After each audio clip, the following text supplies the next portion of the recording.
আঁশ ছাড়াচ্ছি বলে, মাছ ছাড়াচ্ছে, আঁশ না।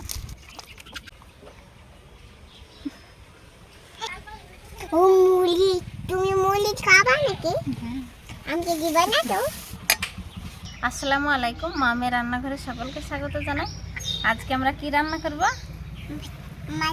দেশি রুই রান্না করব, কারি পাতা দিয়ে ঝোল। তো দেখতে থাকুন সবাই। একদম তাজা আছে রুই, ফুলকোগুলো একবারে লাল, এক্ষুনি নড়াচড়া করছিল। তো এবার কেটে নেব আর কারি পাতা দিয়ে রুই মাছের ঝোল বানাবো।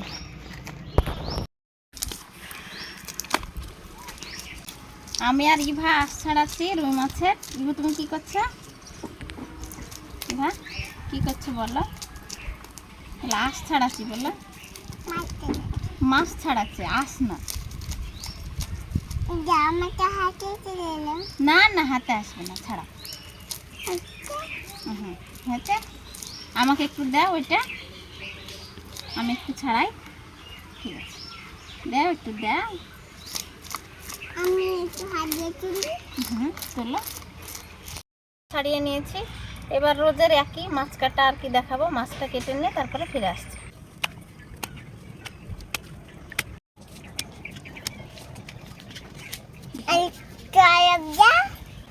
হয়ে গেছে মাছ কাটা। এবার ধুয়ে পরিষ্কার করে নিয়ে তারপরে রান্নায় বসবো। সব প্রথমে মাছের জন্য মশলাটা বানিয়ে নেব। তো এখানে আমি নিয়েছি জিরে, পাঁচফোড়ন আর পেঁয়াজ। আর যেহেতু আজকে কারি পাতা দিয়ে মাছের ঝোল করব, তো সেজন্য কারি পাতা নিয়েছি। এটা আজকে বেটে নেব।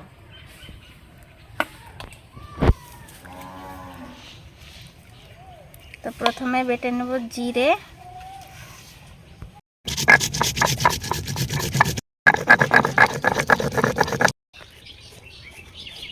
জিরেটা বেটে নিয়েছি। এবার একে একে সব মশলাগুলো বেটে নেব।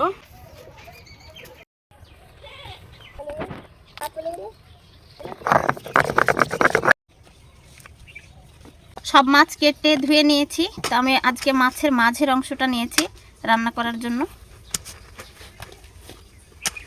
মাথার দিক, লেজের দিক আজকে বাদ দিয়েছি রান্নাতে। আজকে এই কটাই রান্না করব। লবণ দেব, হলুদের গুঁড়ো, লঙ্কা গুঁড়ো,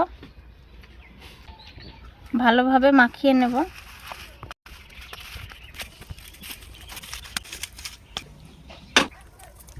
ভালোভাবে তেল গরম করে নিয়েছি। এবার মাছটা ভেজে নেব।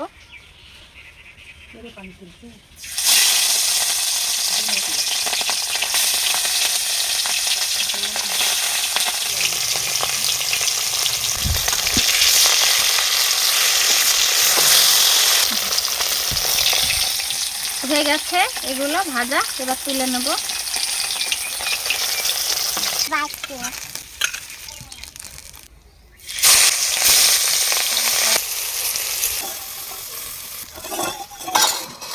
এই তেলে আর একটু তেল দিয়ে দেব।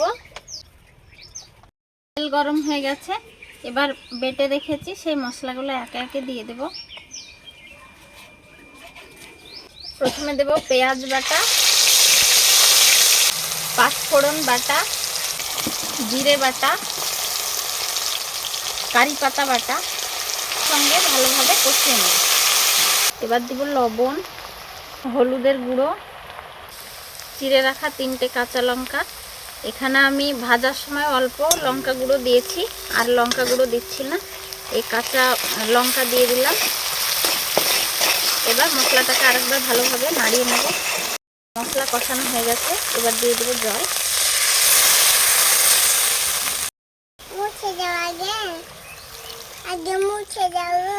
ঝোলটা ফুটে গেছে। এবার দিয়ে দেব মাছ।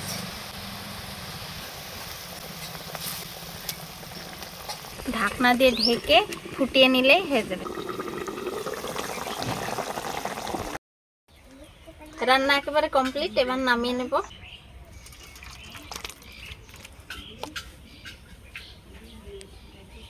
হয়ে গেছে কারি পাতা দিয়ে মাছের ঝোল। খুব সুন্দর হয়েছে দেখতে। এভাবে বানিয়ে দেখবেন, খুবই ভালো লাগবে। কি করে দেখব? টেস্ট, এবার টেস্ট করে দেখব ইভা আর আমি।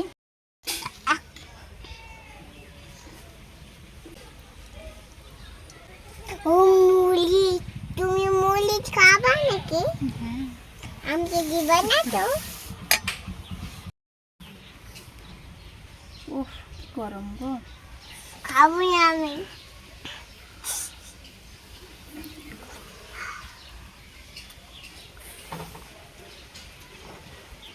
কেমন স্বাদ?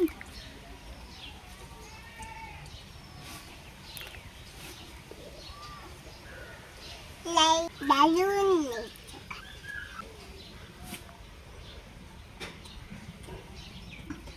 সত্যিই খুব অসাধারণ হয়েছে খেতে।